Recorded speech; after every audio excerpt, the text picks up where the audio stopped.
So biggest fail of the debate is a bit of a tie. Let's see if Wes and Anna can break that tie. So number one is ABC News. As one of our viewers mentioned here, and as we're covering the debate live, as we do every time, tytnetwork.com/live, Emily Norton tweeted out, and we retweeted and talked about it on there.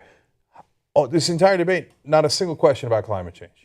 Amazing. You know, in the Republican debate, they're talking about national security. Here they were talking about national security.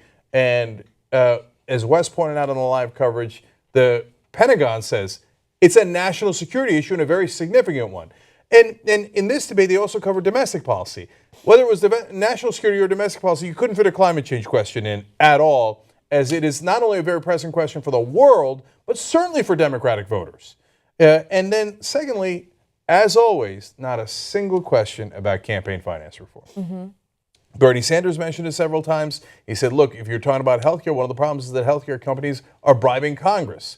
You know, same goes for Wall Street and the other people that are creating the problems that we see in America. But he did that unprompted because they're never going to ask about campaign finance reform. They don't ask so far in all the debates, Republican debates, Democratic debates. The biggest beneficiaries of campaign finance and this corrupt system are the TV companies. They get all the TV ads in the political cycle, and they haven't asked one question about the corruption involved in how we finance our elections, the private financing for millionaires, billionaires, and corporate America. Now, so that's pretty bad. That's a pretty bad fail. What's tied with it? The DNC for scheduling a debate on a Saturday night again. I mean, here as we're doing it live, it is almost 11 o'clock at night on Saturday. I mean, these are, yes, hardcore people who care about politics will watch it. You guys have watched it with us. But they want to exclude people who have less knowledge, care less, and might think, I didn't know about Bernie Sanders' position.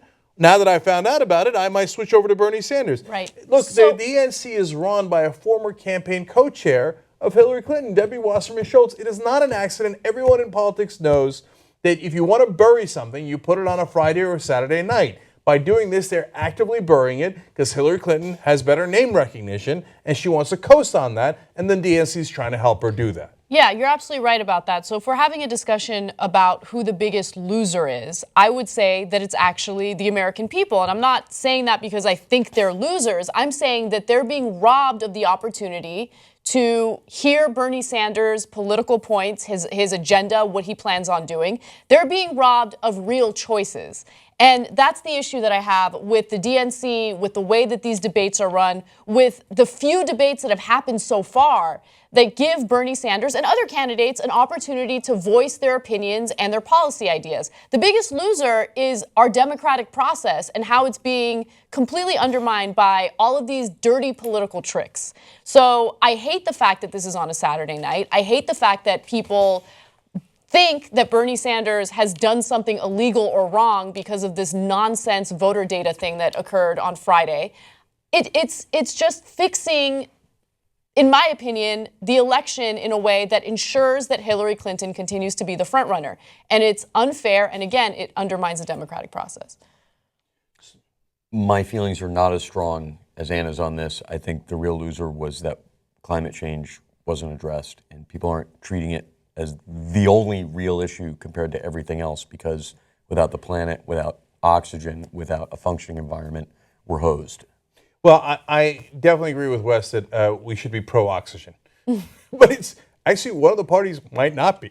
Isn't that amazing? One of the parties, climate change, the data, I see the data, but I don't believe it. We don't really need any. We don't need a bunch of scientists to tell us stuff. Right. I'm still breathing for now.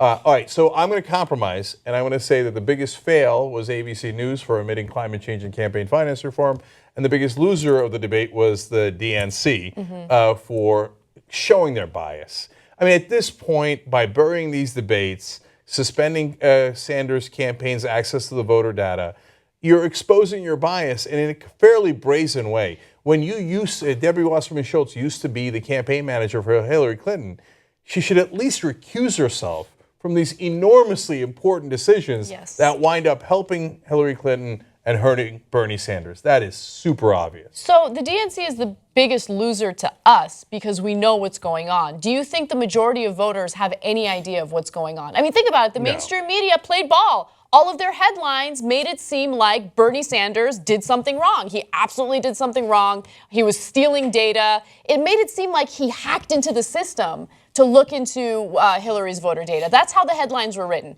So I don't know if the DNC is the biggest loser because I don't think most people are aware of what's really happening here. Or you could say the DNC is the biggest winner because the DNC, which is run by the person who used to be Hillary's co-chair on her campaign, was able to get the debate to be on a Saturday night when no one would watch it. That's right. So mission accomplished.